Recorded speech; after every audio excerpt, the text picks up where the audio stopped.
ಎಲ್ಲರಿಗೂ ಬೆಳಗಿನ ಶುಭೋದಯಗಳು. ಈ ದಿನ ಶ್ರೀ ಜ್ಞಾನಜ್ಯೋತಿ ಶಾಲೆಯಲ್ಲಿ ಪದಗ್ರಹಣ ಕಾರ್ಯಕ್ರಮ ಮತ್ತು ಪೋಷಕರ ಒಂದು SDMC ಒಂದು ಸಮಿತಿಯನ್ನು ರಚನೆ ಮಾಡುವಂಥ ಕಾರ್ಯಕ್ರಮ ಅತಿ ವಿಜೃಂಭಣೆಯಿಂದ ಈ ಶಾಲೆಯಲ್ಲಿ ನಡೀತು.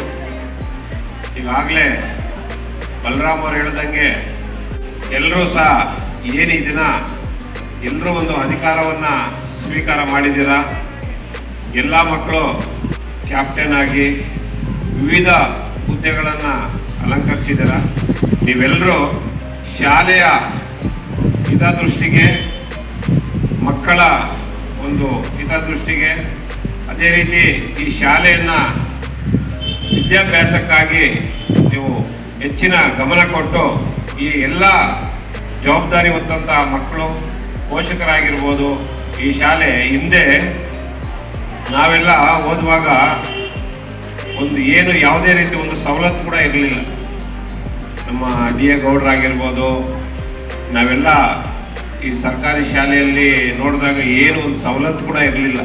ಇವತ್ತು ನೋಡಿದ್ರೆ ವಿಧಾನಸೌಧಕ್ಕನ ತುಂಬ ಚೆನ್ನಾಗಿ ಈ ದಿನ ನಮ್ಮ ಶಾಲೆಯಲ್ಲಿ ಪದಗ್ರಹಣ ಆಗಿದೆ. ಮುಂದಿನ ದಿನಗಳಲ್ಲಿ ನೀವೆಲ್ಲ ಜವಾಬ್ದಾರಿಯನ್ನು ಈಗಾಗಲೇ ಪವನ್ ಸಾರ್ ನಿಮಗೆಲ್ಲ ಪ್ರಮಾಣ ವಚನವನ್ನು ಬೋಧಿಸಿದ್ದಾರೆ. ನೀವೆಲ್ಲರೂ ಅದನ್ನು ಸ್ವೀಕರಿಸಿದ್ದೀರ.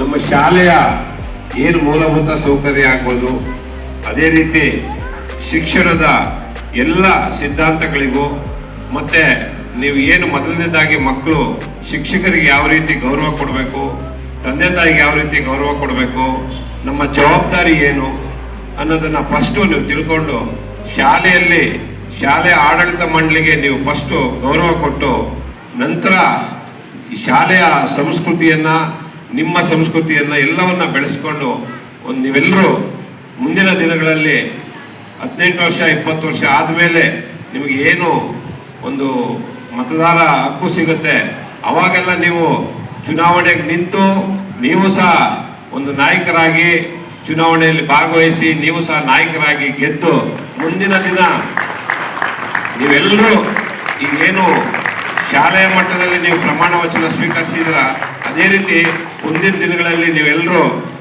ವಿಧಾನಸೌಧಕ್ಕೆ ಹೋಗಿ ಜನಗಳ ಸೇವೆಯನ್ನು ಮಾಡಿ ಈ ದಿನ ಈ ಪದಗ್ರಹಣದಲ್ಲಿ ನಮ್ಮ ಶಾಲೆಯನ್ನು ನೀವು ಅಚ್ಚುಕಟ್ಟಾಗಿ ಇಟ್ಕೊಂಡು ಜ್ಞಾನಜ್ಯೋತಿ ಶಾಲೆಯನ್ನು ಒಂದು ಉನ್ನತ ಮಟ್ಟಕ್ಕೆ ಬೆಳೆಸಿ ಅಂತೇಳಿ ನನ್ನ ಮಾತನ್ನು ಮುಗಿಸ್ತೀನಿ. ಜೈ ಹಿಂದ್, ಜೈ.